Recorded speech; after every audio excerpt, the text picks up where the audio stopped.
All right, guys, welcome back to another KevCAM night class tonight. Tonight, have Tim and Micah helping out with any questions or concerns that come along the way for you guys.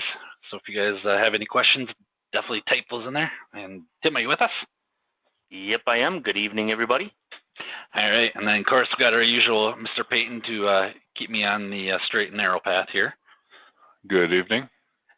And let's see, we got any other people coming in? So looks like we have the regulars in here. So we won't have to go through the regular go-to-meeting rigmarole. So tonight, what we're going to be covering is kind of not so much hidden stuff inside SolidCAM, but stuff that myself, Greg, Paul, we get a phone call on support, and we get the, oh, I didn't know SolidCAM could do that. That's what we're going to be kind of covering. So it's going to be a bunch of kind of tips and tricks tonight, showing you different ways to kind of go about things, kind of going through some settings, and kind of like what it said. I didn't know SolidCAM could do that for the title of the video for you guys. So everybody, yep, we should be able to see my screen, and we're recording. So, all right, so we get the ball rolling here. First thing what I would want to show you guys, and you guys will have to bear with me, I got 6 pieces of paper that have chicken scratches all over it. First thing I want to cover is the fixture. So in the fixture, if we define a fixture inside here, and we'll let it pull up here. Now what I can do is I can come over here and click on each individual nut and bolt like we've done in the past, and I've showed you guys in the past. Let me unselect all here. An easier way of going about this is by using the CAD selection tool. So even if I expand my tree out here, and let's just minimize this, and if I click on this one, it's not populating in my section over here. So what I'm going to do is I can click CAD selection, and now I can come over here and just hit my control key or my shift key, get everything highlighted, hit resume, and it captures all the nuts and bolts, everything that is associated that I picked in my tree. So it saves you guys a little bit of time of, defining fixture, especially if you guys have a lot of, like I said, nuts and bolts, lots of toe clamps, lots of different components. You don't have to go around individually click on each one itself. You guys can go in there and just do a CAD selection and pick it right out of the tree for right here. Okay, so that we'll start with that. So we have our fixture defined now, and of course go into our setup, and we'll grab that fixture here, hit OK. Okay, so now next thing I want to kind of cover is when we have a part like this, if we do a profile, let's say I want to machine the outside perimeter of this part. Add milling, profile. And I apologize if I bounce around a lot tonight. Like I said, I just got a lot of ideas that I wrote down. But all right, so I'll grab a tool, select, and just use this 1/4 inch levels, click here. Another thing, if you guys didn't know, is if you just put the cursor in the field itself and grab the levels, that's another good way of going about it instead of actually having to click on the profile depth itself. And that one might be a little bit of repeat for you guys. When it does turn colors, red, green, yellow, any color in here, that means it's physically linked itself to the model. So if anything changes on the model, these values will update. Okay, so let's just do save and calculate, simulate, solid verify, and we go to play this through, and we're wiping out our fixture here. So you can see we're wiping out our mighty bites. Hopefully everybody can see that.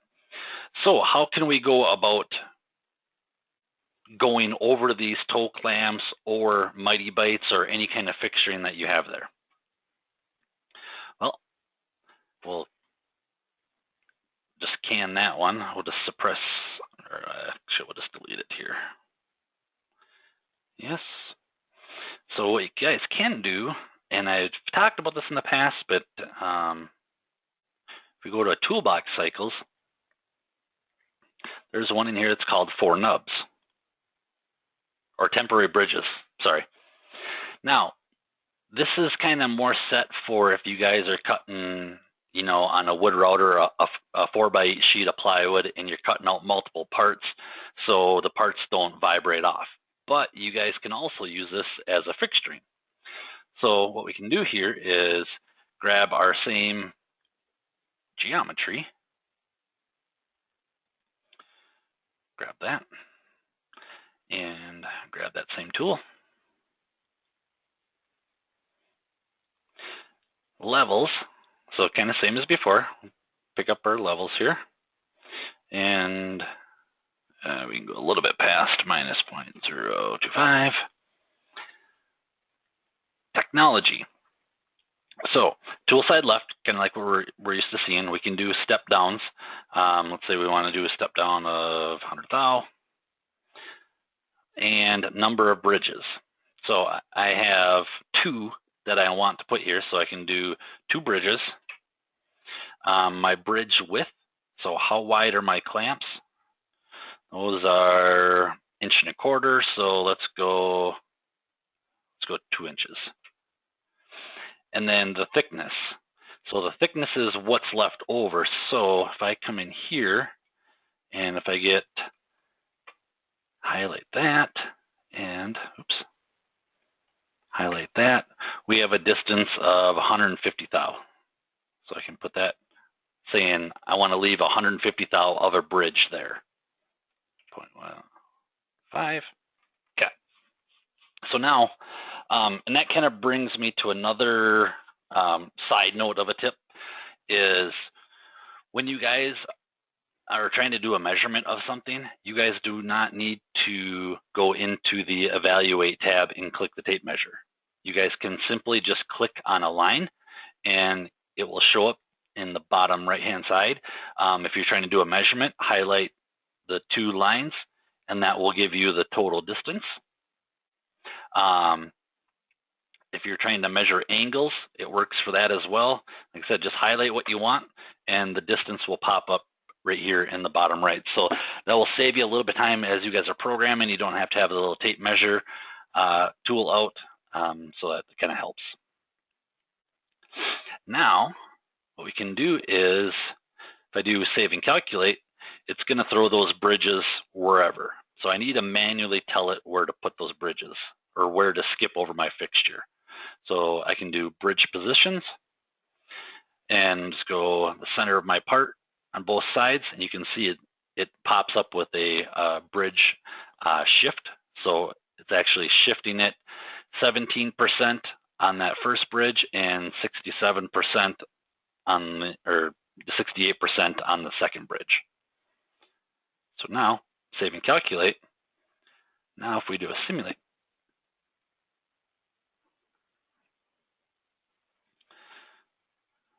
I'll play this fast. Oh, looks like I need to go up just a little bit higher. So what we can do is make this 155.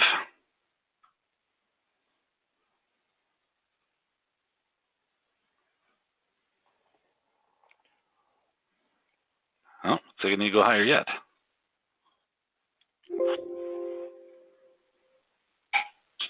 Thickness. Trying to put the fear into those clamps. Oh yeah, the old butt pucker. Let's do 0.2.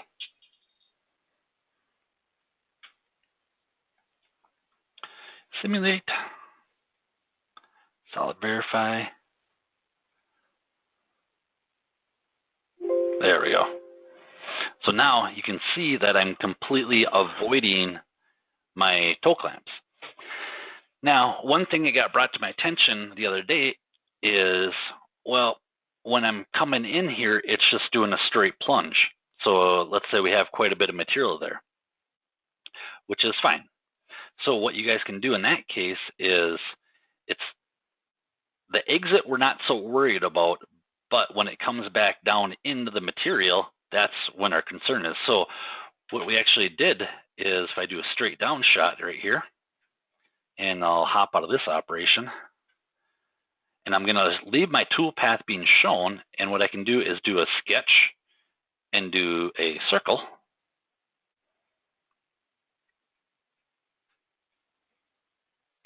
Oops. And we'll just say from, let's see, measure that as, see, we're using a 1/4 inch, so I'll do like a 0.375. Actually, we don't even need to do that. Scratch that idea. Delete.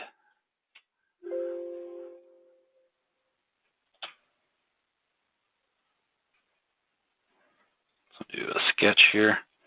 We can do a sketch point right on there, and then do from here to here. It's 0.375 divided by 2. And now what I can do is use that as a drill point. So I can come in here, add drilling, new,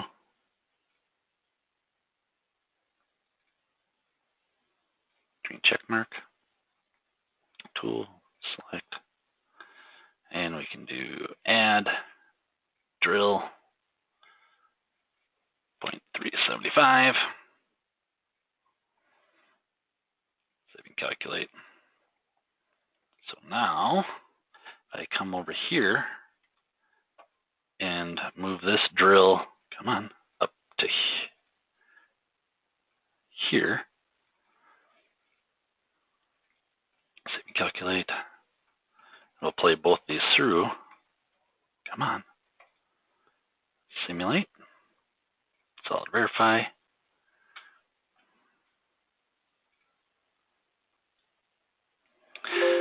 And that was a little fast, but what's happening is if I had excess material down over here, it'd be plunging straight down through that drill hole that I put in there. So does that make sense, Greg? Or anybody else? Does that make sense? I'm still trying to wrap my head around it. What are you doing? You're just clearing out that section? Yeah, so when we use a toolbox cycle, there's no, as it jumps over this clamp, let's see, how do I put this? Now, for that drilling operation, would you recommend using an end mill? You can, if you guys want to, but you're going to get much better tool life if you use a drill versus an end mill. So let's do this. Let's forget about the fixture for a second. And let's just do sketch. And what's it? Whoa, I don't want center.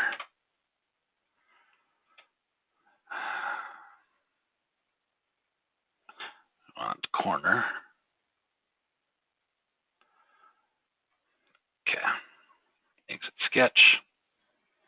And I'm going to do another toolbox cycle here.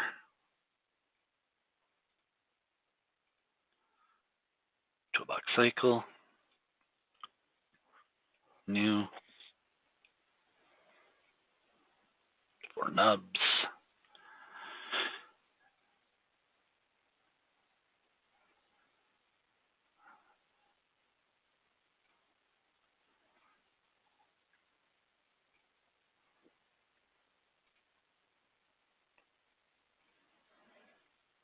All right, grab that tool again.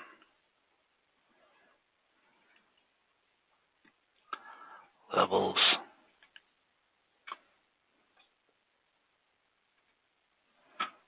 Technology. Save and calculate. Simulate. Solid verify. All right, so now, see as it entered in the material, it just did a straight plunge, straight plunge, straight plunge, straight plunge. So that's, if we're working on harder material, that's pretty tough on the end mill itself. So I guess what I'm getting at is, let's just kind of reposition number of bridges, manual, here.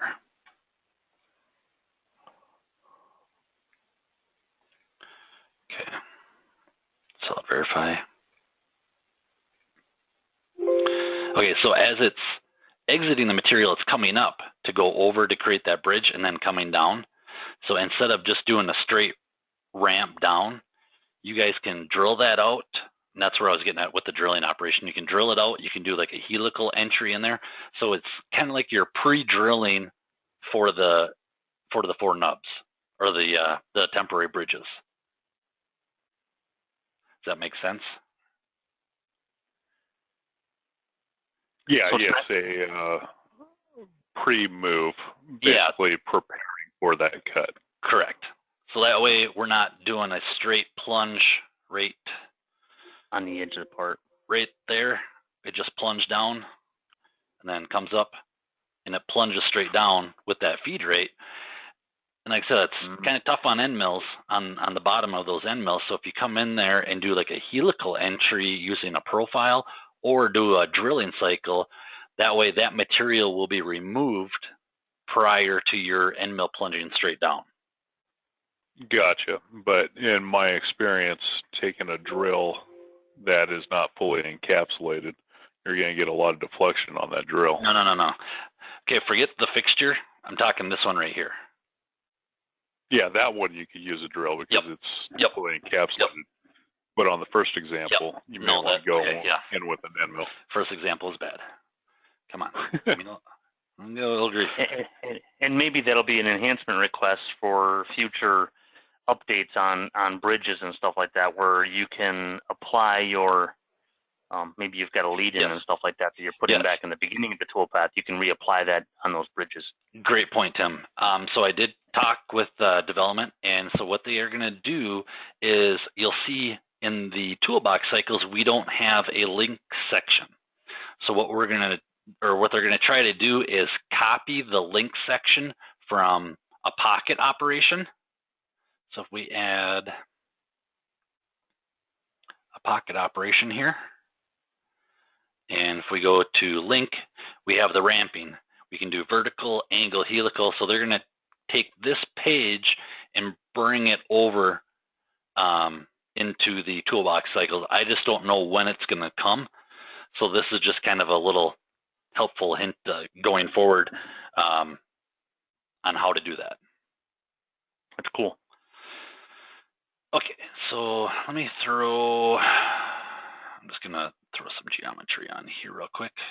This next one came from our true Ronnie Kidder. And I'll just use the same end mill levels. Let's say 0.1 technology. Let me calculate. Okay.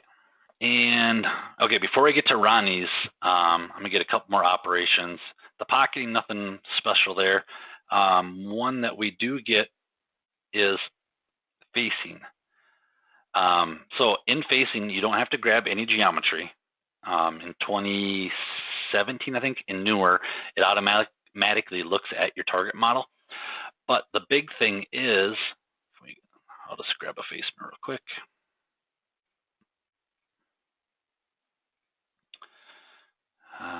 Upper level was, I think I had 10th out up there. Technology is the spiral. A lot of people don't know that the spiral is in here. So we just save and calculate. So what it will do is it will do a spiral starting on the outside and working its way to the inside, so it's in constant contact with the material.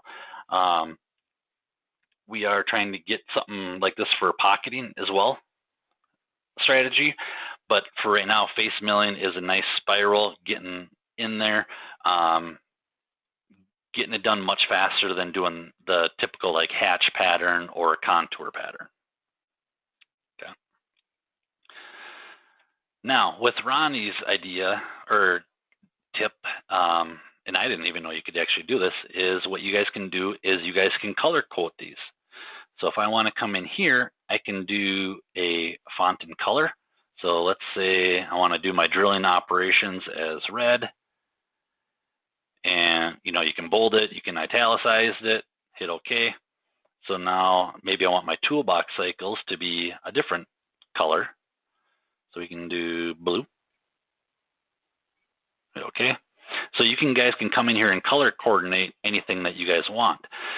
This also helps in, let's say, my face mill on a color part. So if we, let's say from the engineers, we'll do face, and we'll say orange. So now I can come into my face mill here and do a font and color, and we can switch this over to orange. So now I can kind of see in my list, all right, so the orange area is, you know, anything orange over here is doing orange over here. Any drilling is going to be in red.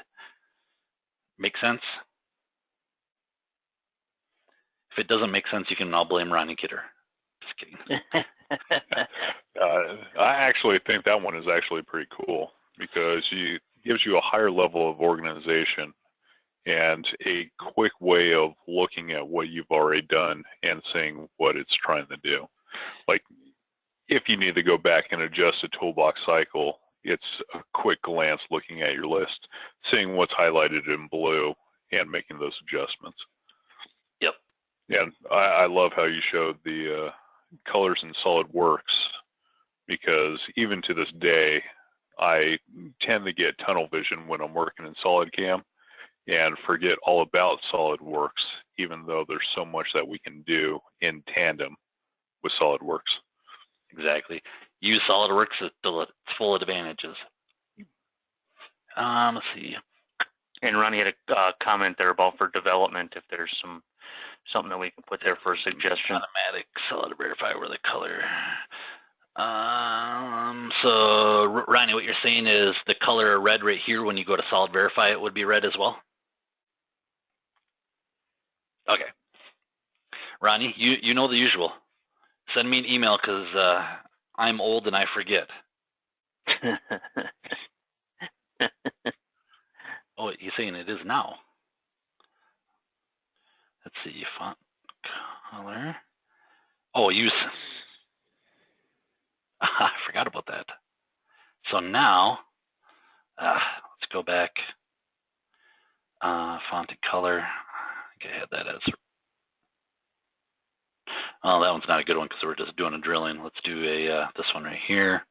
We'll do font and color, and we want our toolbox cycle something to pop. So we'll say it's yellow.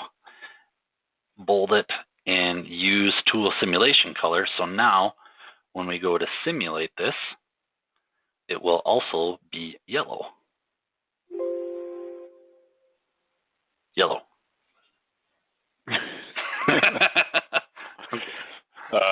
The use tool simulation color is the tool defined in the tool table, or the color defined in the tool table.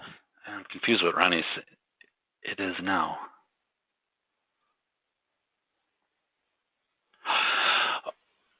Right click on operation.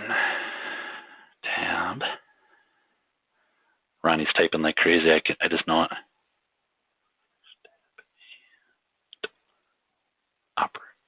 Operations tab.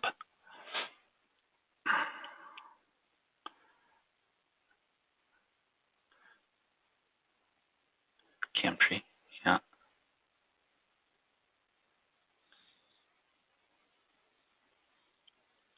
CAM toolpath. Select CAM tree. Select. You're lucky that Ronnie's not a practical joker. Yeah. And show operation. I don't see the I see the reset color and fonts.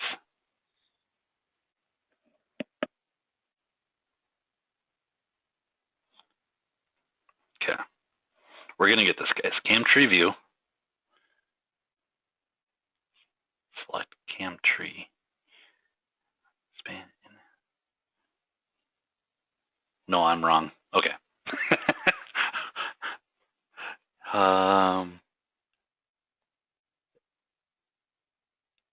Okay. That is a great idea. So the moral of the story is if you assign colors to your tool table, you can automatically assign those colors to the text of your operations in the operation tree. Yep. And next week in the night class, we'll do an update on this one because Ronnie's going to show me something cool here. Okay. One other thing, since we're on the CAM tree view, is you'll see you have the operation name and it's showing our tool number here. You guys can also switch that up in the CAM tree view, and you can hide tool numbers, you can show tool numbers, but my favorite is show the machine times. So I can come in here and see where my cycle time is, or without having to play it through in the simulation itself. So right here, you have all your cycle times that you need. Right. So if you're trying to cut time out of a program, you know you're not going to do anything with that face milling operation at 28 seconds. Maybe you should be looking at that very first toolbox cycle at 2 minutes, because you have a better chance of decreasing that time. You can see what in your program is taking the longest to achieve, and start there and start making modifications. Excellent. Now, let's say I got these 3 operations using tool 431. Ran the part. I need to adjust my feeds and speeds for all 3 of these, because I use the same feeds and speeds out of my tool library. So if I come in here and let's say, I need to dial it back. 100 is just a wee bit on the fast side. Let's go 75, 75, and 75. Save and exit. Well, if I come in here, if I go to tool data, I'm still at 100. Save yourself a little bit of time. Right click on your operations, or right click on tool. It must be operations. Right click on operations, and we got to go to, where am I missing it, Greg? No. Apply feeds and speeds from tool table. So now, after doing that way I don't have to go into each individual operation, and you'll see that my feed rates changed for every single operation. Now, let's say I just did all this. I have 50 operations here. I forgot to turn the coolant on to go back through and turn everything back on. So what you guys can do as well is in your tool library. So let's go ahead and go to our coolant, say flood. And this one will say flood. And this one will say flood. Save and exit. Now I can do is come over, right click on my operations and apply coolant from tool table. So that's a real nice feature if you programmed your entire part and dang it, I forgot to add that coolant option in there. That's the quick way of doing it instead of going through all 50 different options. I'm glad it's in there now, because that was the story of my life back when I was programming with SolidCAM. Is I would get all the way through a program, forget to adjust the coolant in my tool table, and then have to go back through every single operation. So having that feature in there is so nice now. Yeah, absolutely. I think it's just new in 2018, or a service pack of 2018. It was a custom new request. Yep, absolutely. New in 2018. And brings to another point is, if you guys have these ideas, Ronnie, you've come up with a lot of great ideas as well. You know, Rick, you had some great ideas. Send those over to me and we'll implement those in right away. Rick, you're not the only one. Okay, here's one that I even find our tech guys doing a lot. Is, let's say we're in our drilling operation. And we had to switch up something in here. And we need to go to, I want to go and open up my pocket operation. So what you guys will do is you'll do your save and calculate, exit, come over here and open up your pocket operation. You don't have to close out of it. Try to keep this as simple as possible. So if, let's say we're in our pocket operation and you guys want to hop over to your drilling operation, just double click it. It will pop right back over to you, keeping you in the same screen.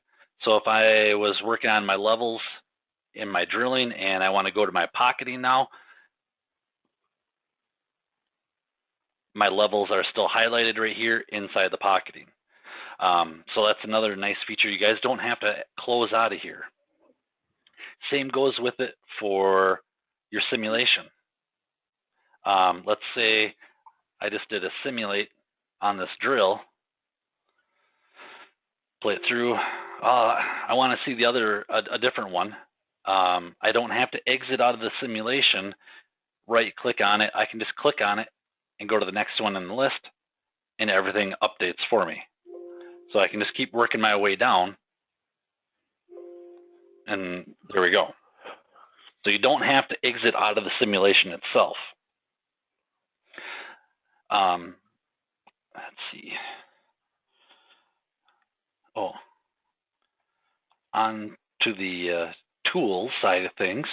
Like I said, I apologize, guys. I'm hopping everywhere around here.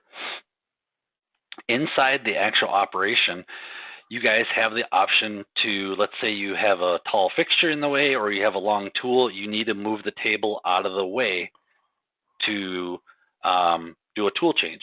So you guys can actually come over to the tool change position right here and you can click on user defined and you can actually put whatever values you want to shift the table over in, you know, -32, move it completely out of the way, and then it will do the tool retract in that position that you specified.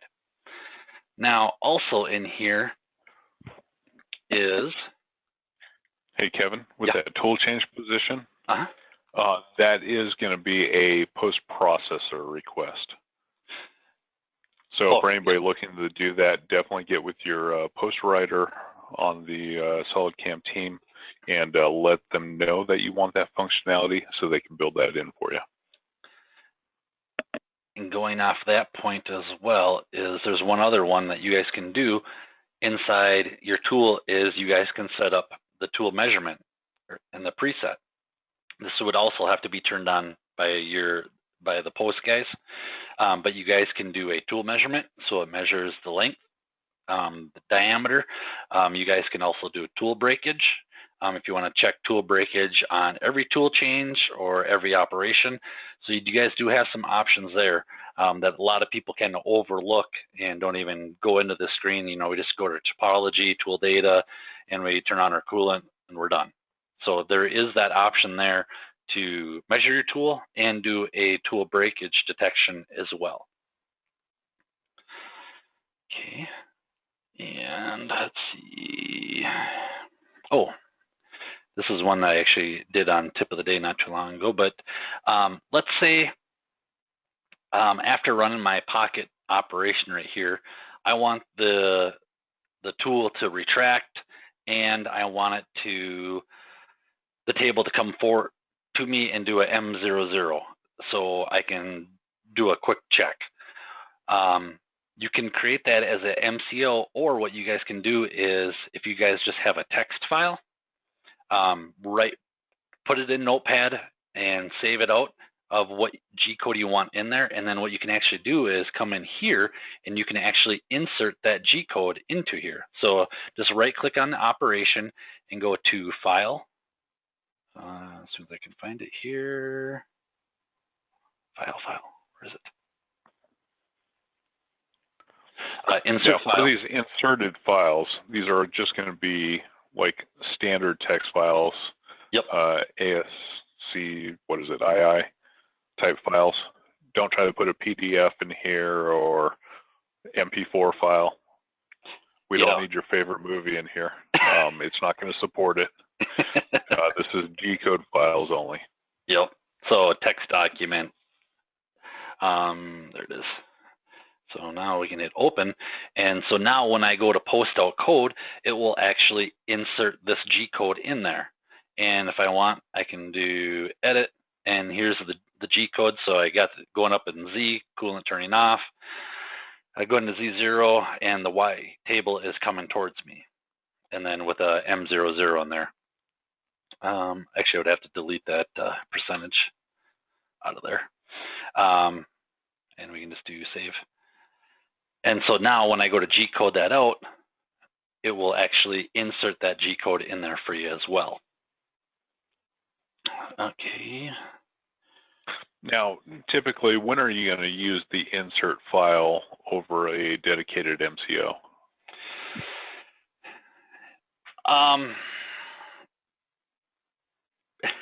There's really no difference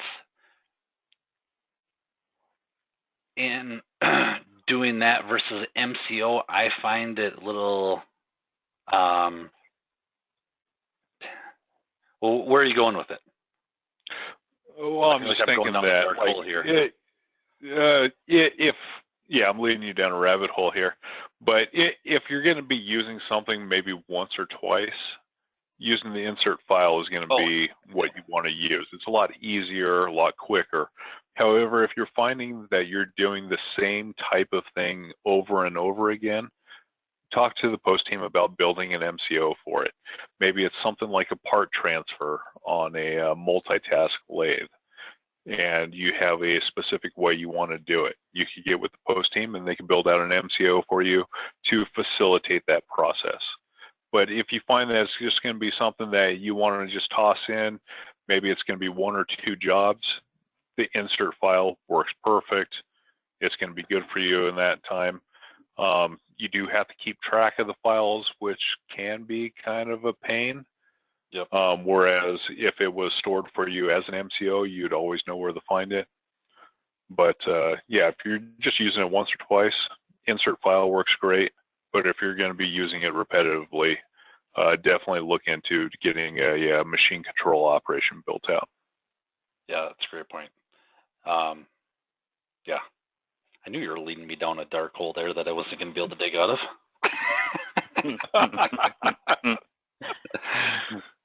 All right. Okay, let's see. The auto chain. This drives a lot of people nuts, including myself. If I go to profile,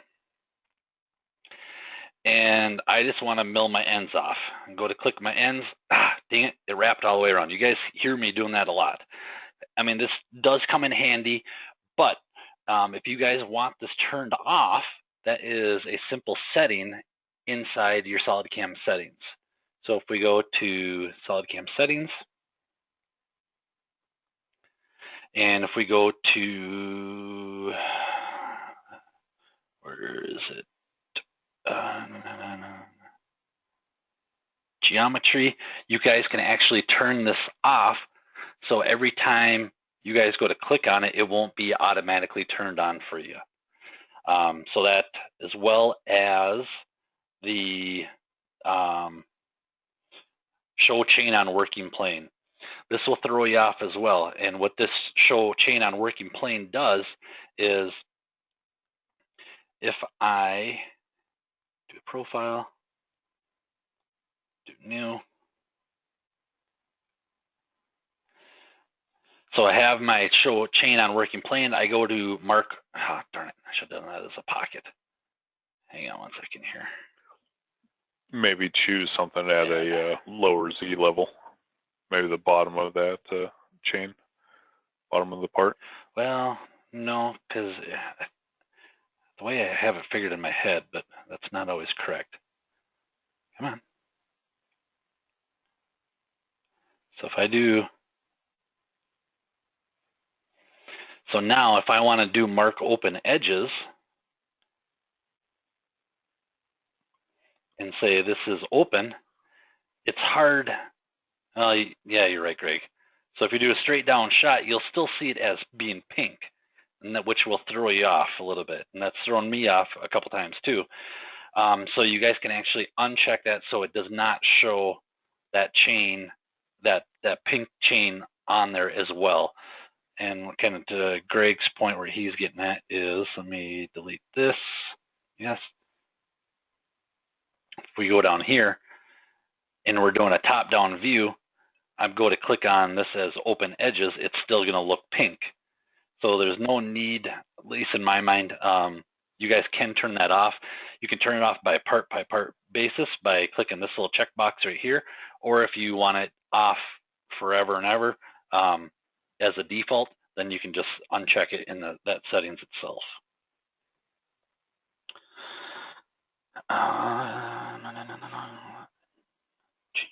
And Kevin, I'm not sure how much more you've got on your list of topics to cover, but Ronnie's got an updated explanation there of the coloring scheme if you wanted to look at that again.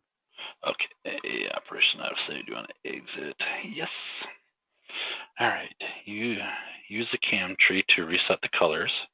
So right click, cam tree. You already did that. I already did that. Operations. Keep them all lit. Just highlight them all. And keep them all lit. Select fonts and colors. Down. Colors. There you go. Click Use Tool Simulation.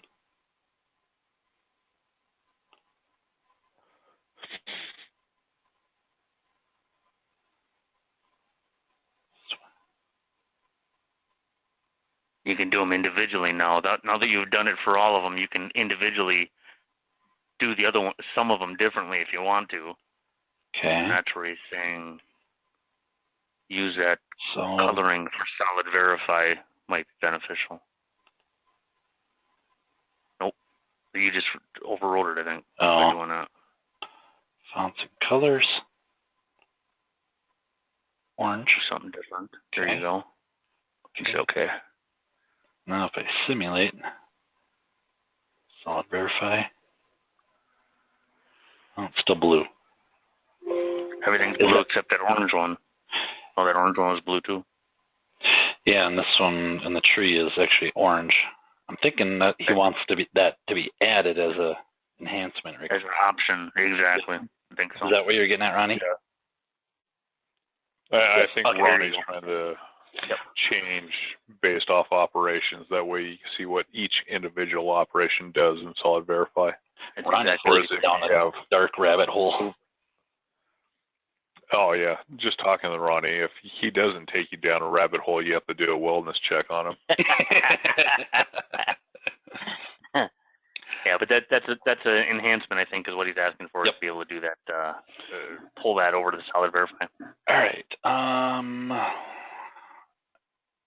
Carlos, what company are you with, right offhand? Who's that question for? For Carlos Sanchez. What company, or he's in California. I'm going to pick on him real quick. Go to Salesforce real quick.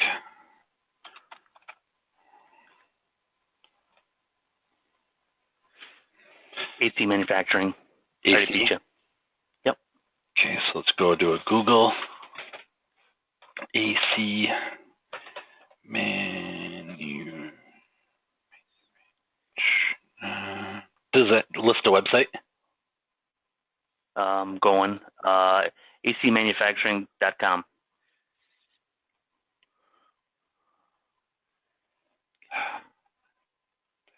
Sure. Target. Copy link. Yeah. Where's chat? Send that to me. Chat. I'll show you where I'm going here with it. Thank you, Tim. Yep. Okay. So, is Carlos even with us? Yeah, he is. He's there. Type back. Yeah, no, he hasn't typed back in. Okay. So, I guess what I'm getting at here is, I picked on Ronnie enough today, so I'm going to get on Carlos here. So, you'll see we got a company logo right here. Okay. what I'm going to use is my Jing, and I'm going to just copy, capture image, and save to the desktop EC. Save. Now, if we go in here and right-click and do Documentation Tool Sheet, I can actually customize my tool sheet to have my company logo on there. Give it a second here.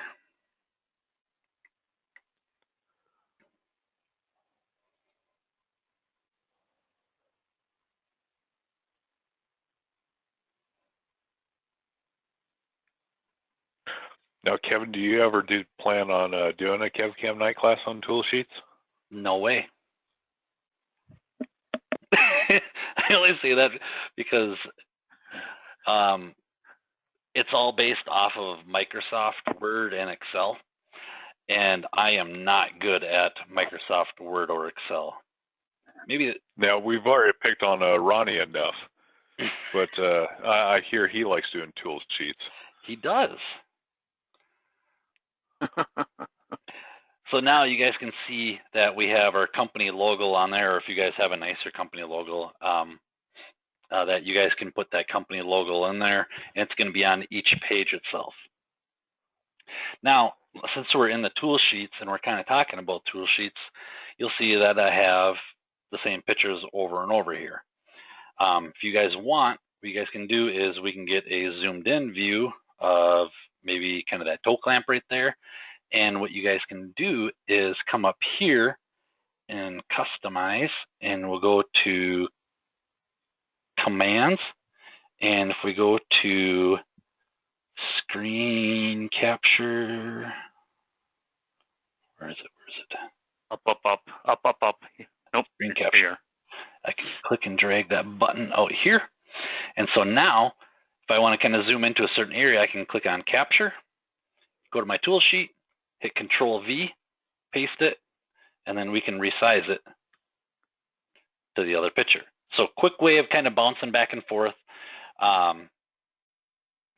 Doing, you know, if you guys want to switch up these pictures as well.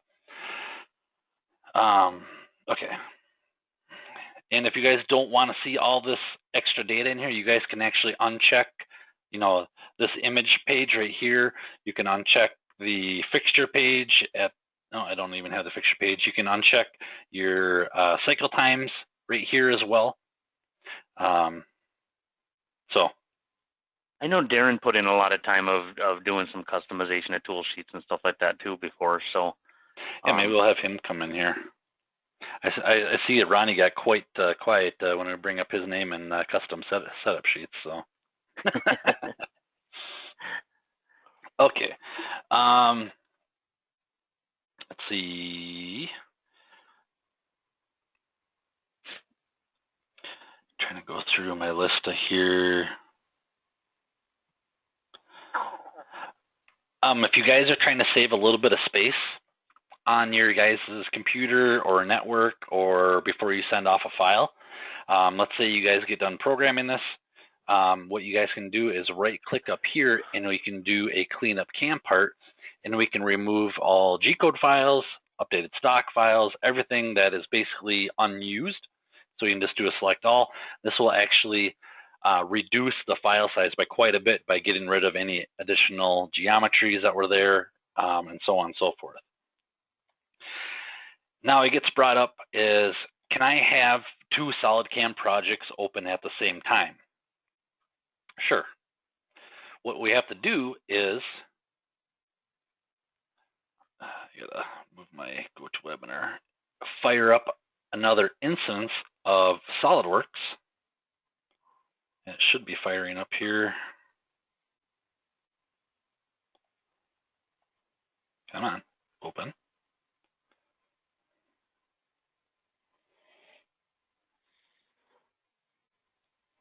Oh, come on, Ronnie. I know you want to do it. He unvolunteered himself.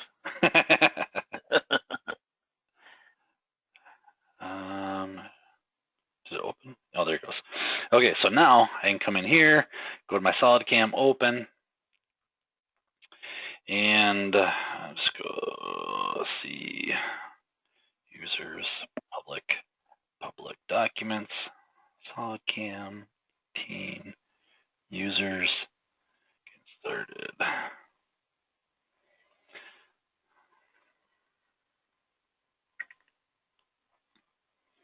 We'll let this load up here.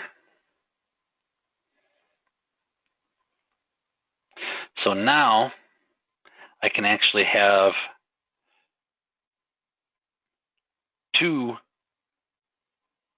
SolidCAM projects going at the same time, or even 3 or 4. So you guys can kind of bounce, and you know, I'm sure we all use multiple monitors. So what I would normally do is bounce this one on a different monitor, and do this one on a separate monitor as well, if you're kind of comparing back and forth.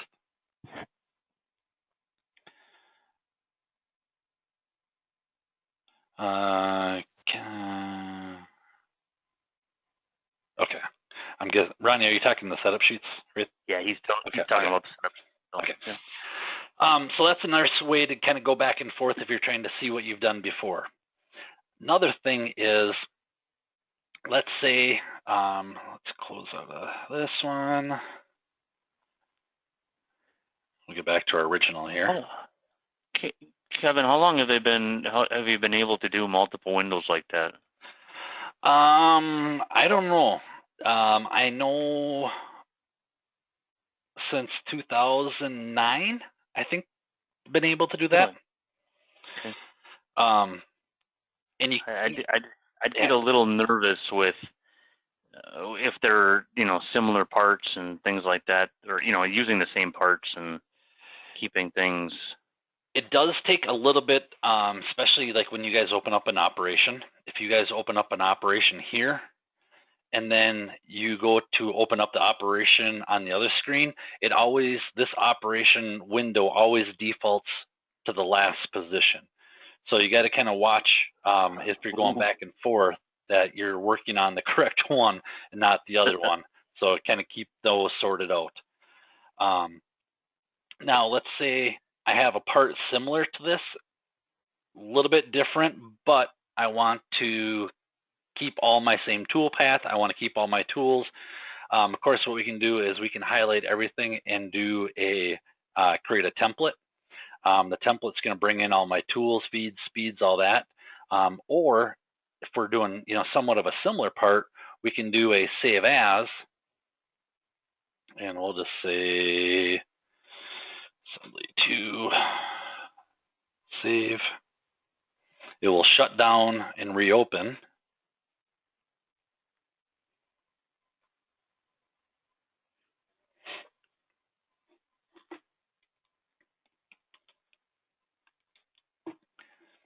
So now you'll see up here where it says assembly 2, over here it's assembly 2. Now I can do change model reference, browse,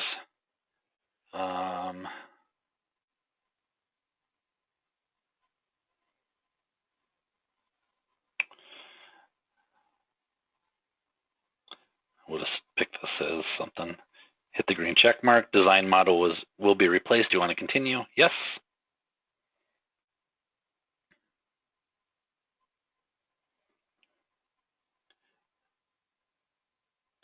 And it's going to do a little switching back and forth here.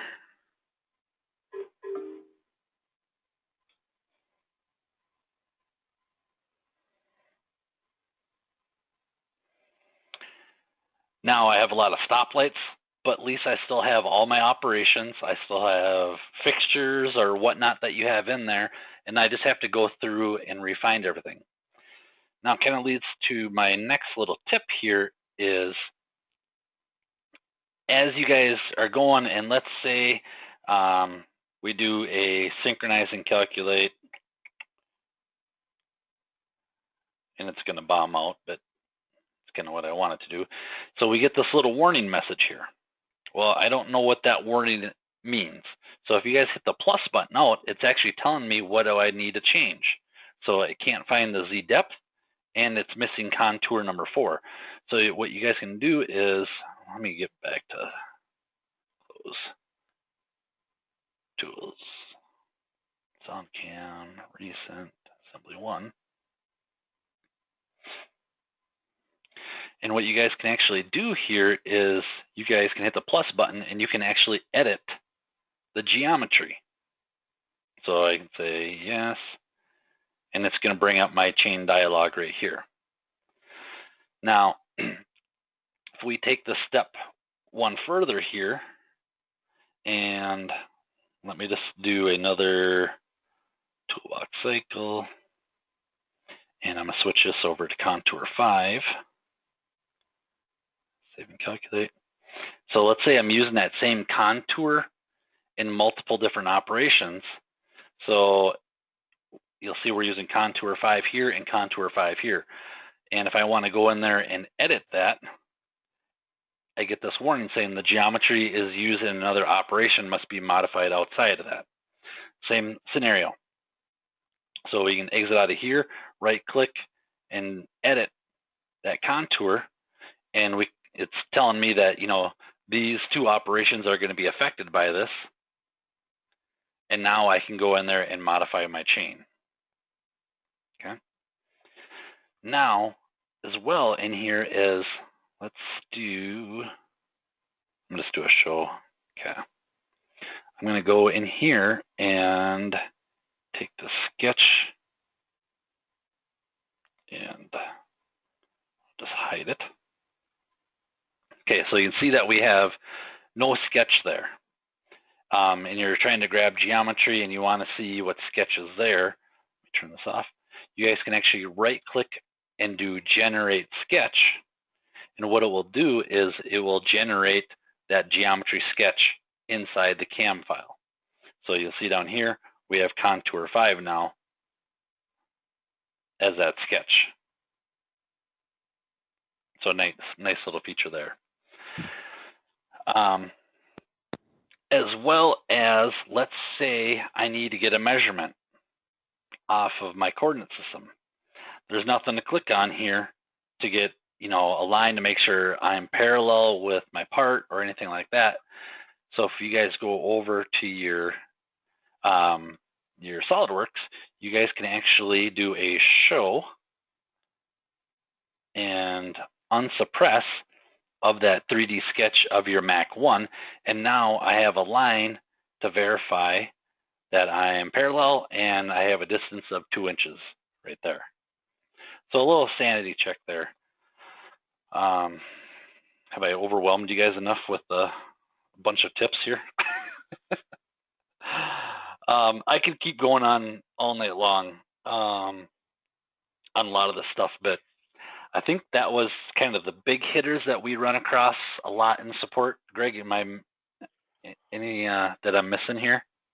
I can't speak for Tim, but I'm pretty sure my eyes is glassed over. I don't know that generate the sketch off of the contour object. I've never seen that done before. That's interesting. How cool is that? Yeah. So if you guys have any kind of sketch or anything like that, or I'm sorry, any kind of contour, you guys can generate a sketch. So let's go to the geometry definition. It builds a sketch off of what was there. Yep. So if we do that for expand that out, and see, that's just going to do the face. It's going to do the outside perimeter. I'm pretty sure it's got to be a contour. It's got to be a chain selection. A chain selection, yep. But say you want something that you want to modify ever so slightly.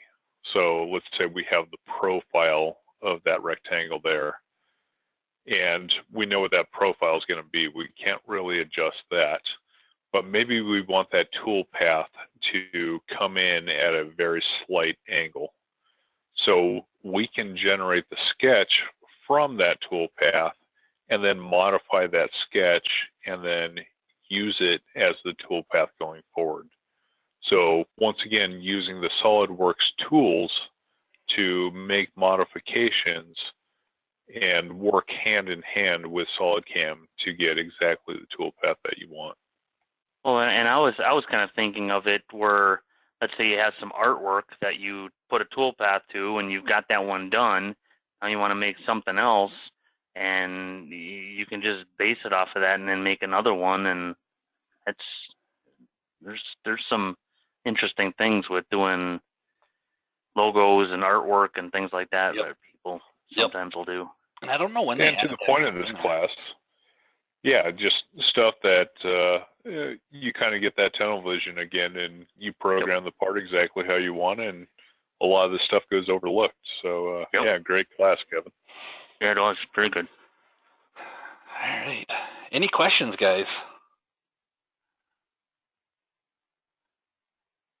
I don't see anything there. And I got to remember here, what am I doing? What are we doing next week? We are going to be doing, we go to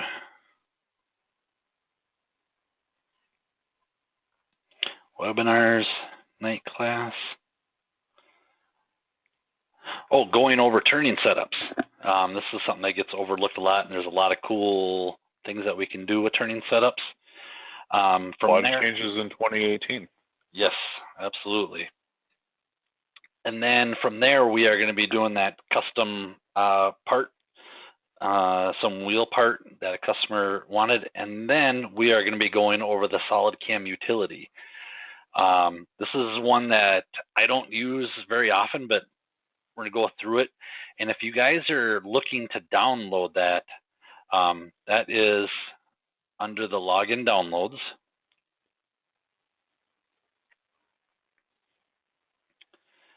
And